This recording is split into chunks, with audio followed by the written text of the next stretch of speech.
圣母峰 Mount Everest 是世界上最高的山峰，位于喜马拉雅山脉中，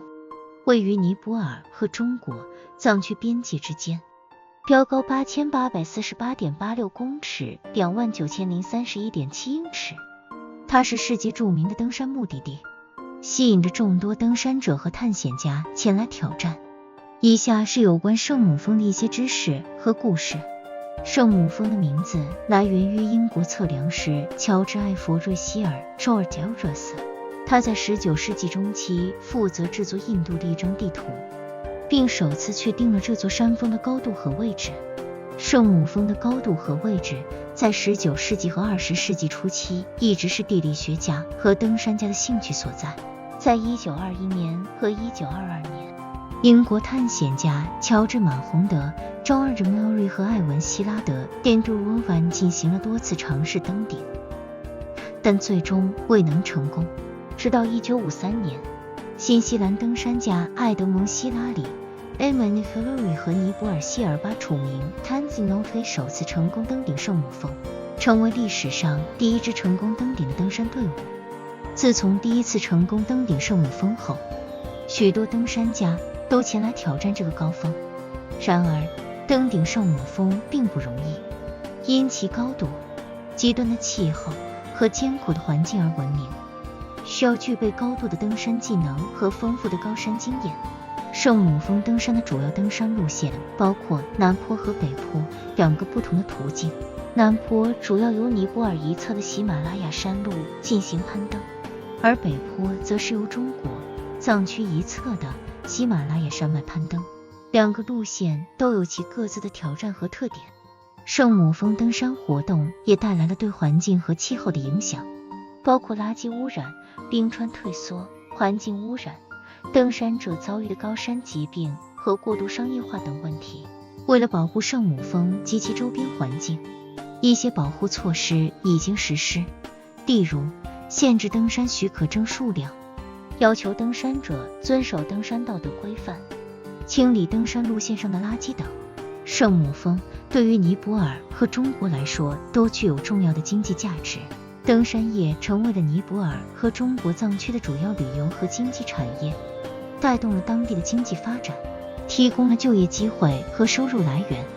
圣母峰也是一个富有挑战性和冒险性的登山目标，吸引着众多探险家和登山爱好者。许多人梦想着登顶圣母峰，挑战自己的极限，并体验高山的壮观和惊人的自然景观。圣母峰的登山活动并不是没有风险的，许多登山者在攀登过程中遭遇了危险和挑战，包括极端天气、高山疾病、遭遇雪崩、跌倒和缺氧等。因此登山者需要具备严谨的准备、高度的登山技能和适应高山环境的能力。圣母峰也有许多令人感动和激励的登山故事，包括成功登顶的英雄事迹、登山者的奋斗和毅力、救援行动和人性的感人时刻等。这些故事彰显了人类对于极限和挑战的追求，以及在困难和逆境中展现的坚持和勇气。圣母峰作为世界上最高的山峰之一，也象征着人类的探险精神和对自然界的敬畏。它是一个自然奇观和文化宝藏，吸引着来自世界各地的人们前来探险，寻求冒险，并体验自然的壮丽和神秘。圣母峰对于尼泊尔和中国来说都是一个具有重要象征意义的国家宝藏，是两国的傲人之处。圣母峰自从第一次成功登顶以来，已经成为了世界各国登山队伍和探险家们的梦想目标。许多登山者和探险家前往圣母峰，挑战自己的体力和精神极限，并尝试攀登至峰顶。登顶圣母峰不仅需要超强的体能和技术，还需要对高山环境的适应能力，包括高山缺氧、极端天气和陡峭的冰雪路线等。然而，攀登圣母峰并不是一个轻松的任务，它充满了危险和挑战。高山疾病，如高山肺水肿和高山脑水肿，可能会威胁登山者的生命。此外，极端的天气和自然灾害，如风暴、雪崩和冰裂，也可能对登山者造成致命的威胁。许多登山者在攀登圣母峰时失散或丧生，使这个目标充满了不确定性和风险。此外，随着圣母峰登山业的发展，也带来了环境污染的问题。登山者遗留下的垃圾、帐篷、氧气罐等装备，以及登山路线上的人为痕迹，对圣母峰的环境造成了严重的影响。环境保护组织和当地政府已经采取措施来解决这个问题，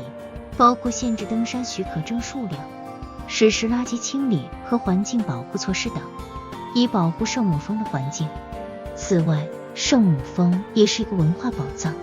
它是尼泊尔和藏区的圣山，被视为神圣的存在，拥有着深厚的宗教和文化价值。当地的夏尔巴人 Sherpa 对圣母峰有着深厚的崇敬和尊重，他们通常被聘用为登山队伍的导游和攀登的支援人员。圣母峰背后还有许多传说和故事。在尼泊尔文化中，圣母峰被视为是女神的家园，被尊称为乞力马扎马 Sagar Mesa 或乔木龙珠马 Komaona， 意为天空之母。在藏区文化中，圣母峰则被称为喜马拉雅之母，是一个受到尊崇的神圣山峰。圣母峰还有许多引人入胜的登山故事，包括第一次成功登顶的故事。1953年，英国的探险家埃德蒙·希拉里 Edmund Hillary 和尼泊尔的夏尔巴人导游甘巴楚姆吉 Tenzin Norgay 成为了第一个成功登顶圣母峰的登山队伍。他们的壮举成为了世界登山史上的一个重要事件，激励了无数的登山者和探险家挑战圣母峰。圣母峰不仅是一个自然奇观和登山挑战，也是一个文化和宗教的象征，代表着人类对自然世界的敬畏和对极限挑战的追求。尽管圣母峰面临着各种挑战和问题，但它仍然是世界上最受欢迎和著名的登山目标之一，吸引着来自世界各地的登山者和冒险家前来探险和挑战自己的极限。